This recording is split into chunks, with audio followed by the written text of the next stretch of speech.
अगर अपन देखें, ये बहुत दिनों से हमें तो इलेक्शन कमीशन पे शंका थी कि ये रूलिंग पार्टी बीजेपी के साथ मिलके वोटर लिस्ट में, वोटिंग में, ईवीएम में गड़बड़ करते हैं।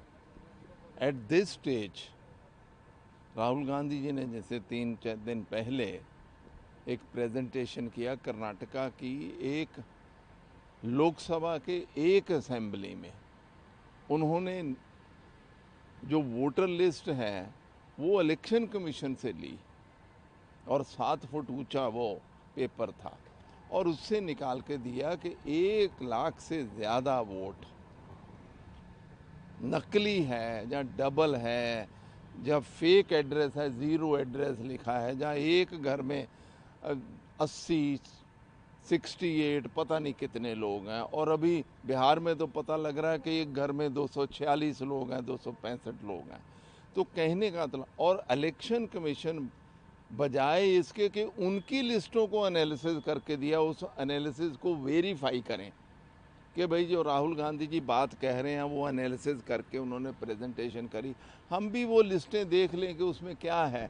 वो नहीं कर रहा है कि वो कह रहा है कि शपथ पत्र दो। अरे शपथ पत्र क्या, पब्लिक डोमेन में है, तो आपकी लिस्ट है, आपकी लिस्ट का एनालिसिस किया, आप खुद कर लो, आप प्रूव कर दो कि वो एनालिसिस गलत था। आप लोग जाएंगे? बिल्कुल जाएंगे और इलेक्शन कमीशन को और ये केंद्र की सरकार के खिलाफ हमारा कुछ ना कुछ चलता रहेगा, क्योंकि ये चुरा के वोट, चुरा के इलेक्शन जीतते हैं और वो हिंदुस्तान में ना अपोजिशन बर्दाश्त करेगा, ना हिंदुस्तान की जनता बर्दाश्त। सर ये उठता है के दो एपिक कार्ड, ये जनता के मन में भी एक सवाल पैदा करता है। भाई यही तो बात कह रहे हैं कि ये जो इलेक्शन कमीशन है, ये कोई तो जिम्मेदारी सही करे, किसी स्टेट में तो सही करे, वही बात कह रहे हैं, वही इनको जगाने जाएंगे क्योंकि ये तो सोए पड़े हैं। एफिडेविट दे दो, एफिडेविट से क्या हो जाएगा, वो लिस्टें किसकी हैं, आपसे ली है, पैसे दे के आपसे ली है, आपके सीईओ के दफ्तर से ली है। दूसरा सवाल सर, ये आपको लगता है मोदी का ट्रंप को एक तरीके से जवाब है? ट्रंप ने डेड इकोनॉमी कहा था इंडिया को, मोदी ने आज बेंगलोर कर्नाटका में बोला जो तेज growing, fast growing economy Bharat है और हम 3rd पोजीशन पाने के लिए आगे बढ़ रहे हैं। देखो, इस मुल्क में मैं बाकी बातें नहीं करना चाहता हूँ, प्रधानमंत्री जी जो चाहते हैं वो प्रधानमंत्री या कहें, लेकिन इस मुल्क में जो असली प्रॉब्लम है जिसको वो कभी नहीं बोलते, ना उनके फाइनेंस मिनिस्टर बोले ना वो बोले, सवाल है पर कैपिटा इनकम का, कि हर इंसान को हिंदुस्तान में कितना मिल रहा।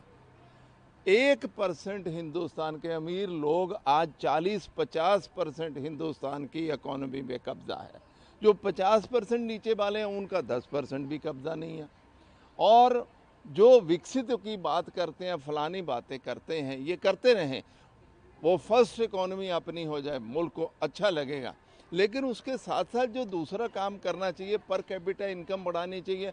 हम प्रधानमंत्री जी से, वित्त मंत्री जी से पूछते हैं कि उसका आप क्या कर रहे हो। आज अपना $2800 पर एनम कोई है, और विकसित जो होता है वो 14-15 हज़ार डॉलर पर एनम होता है। तो भाई साहब ये कैसे गैप पूरा करना है। मिडिल इनकम जो कंट्रीज़ हैं वो $4500 पर एनम से शुरू होता है। अब उसकी जो असली है, जो नीचे वाली 50-60% जनता, उनकी बात तो प्रधानमंत्री जी करते नहीं हैं। वो एक जनरल बात कह देते हैं क्योंकि आम आदमी को समझ नहीं आता है, बस उसको लेके उड़े हुए हैं। लेकिन गरीबों की बात करो, आम आदमी की बात करो। प्रधानमंत्री जी, आपको ज़्यादातर वोट हिंदुस्तान के नीचे वाला आदमी डालता, उनकी बात तो करो। इकोनॉमी बड़ी हो जाए, बड़ी खुशी है, लेकिन इकोनॉमी के साथ गरीब आदमी को कोई भला हो जाए और उसकी इकोनॉमी बढ़े, वो तो बताओ। वो नहीं।